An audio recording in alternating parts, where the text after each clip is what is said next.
Gem or junk?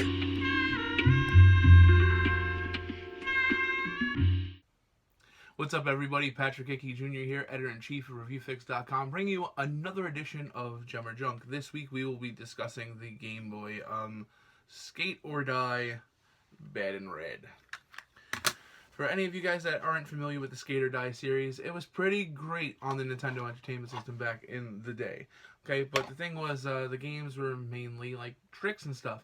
Bad N Rad is really cool because it combines the things that we love about Tony Hawk Pro Skater and what we love about the original Skate or Die and put it into a platforming package with skateboarding.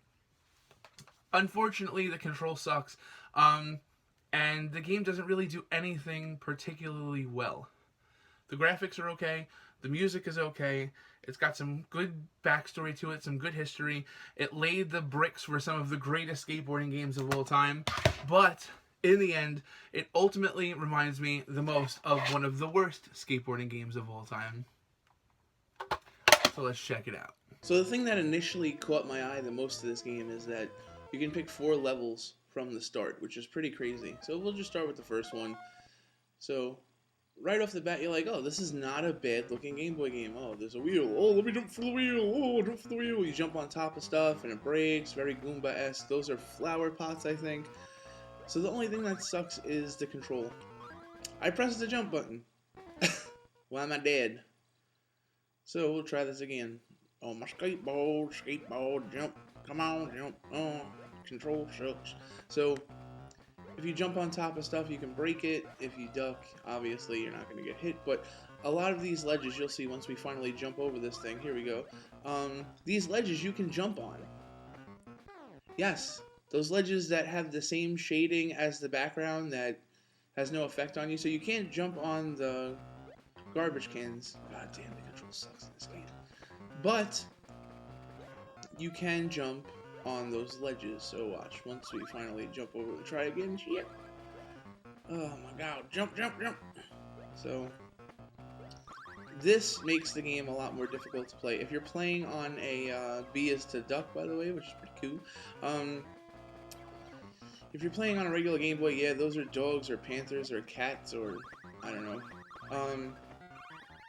It's a little bit harder to kind of tell like what's seeable and what's what you can jump on and what you can't. Now knife throwing bastard. So you can go backwards. So if you need more like leverage or more speed, but then this guy comes right back up. It's like it's funny. It feels like to me that somebody took like the sprites and the engine from the Ninja Turtle game on NES and a lot of the other Konami stuff and just put it in a skateboarding game. And the thing is, Skate or Die, as you said before, on the NES was a lot of fun.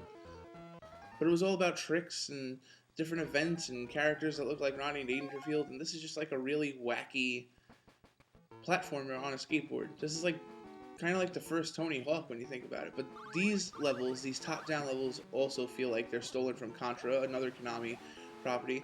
And there's a little bit better sense of speed here, but you guys are going to see a couple of different points, like pizza, for real. You go into the spikes, you die automatically. But this is the thing, it's like, it's so hard to freaking control. There's going to be a couple of parts here where I know this is going to happen, and I'm talking as I'm playing. Look, I can't get enough speed to jump over things, and that wave just keeps going down. I'm just gonna keep dying over and over and over again. Like, it wouldn't surprise me to find out that like the year that this game was released, that a lot of kids like got punished for breaking their their Game Boys, because the control in this game is enough to drive you up shit's creek, literally. Because there's like nothing that you can do. Like, How am I supposed to move out of the way of that? That's my fault. I'm a dumbass. I thought I could jump it, but whatever. If you guys have ever played Skate or Die on NES, it's so gangsta. It's just like a lot of fun. It's really simple. This stage is a little bit better. I like the stage a little bit more, even though there's a lot of rats in there. But they just pop up out of nowhere. So again, if you guys are telling me that this does not look like a level from Ninja Turtles, then you're out of your mind. It's like the rats in the sewer and stuff. And I promise you guys that, like, I have gotten past that fish jumping out. It just took me about 20 different times, and if I don't do it on this playthrough, it's not an indication of my skill. It's just more of an indication of how ridiculous this game is. So then that's the thing. It's like you touch the thing, and then, what? That's not even real. It's not even close to real. The problem is your character doesn't move nearly as fast as, like, it needs to. And then the control, if the control was better, a lot of these puzzles would be a lot of fun. But just going to keep dying over and over again because the control sucks, I guess. So, in the end, Skate or Die is a lot of fun. Skate or Die on NES. This is more like a relic of video game history. This level is a pisser.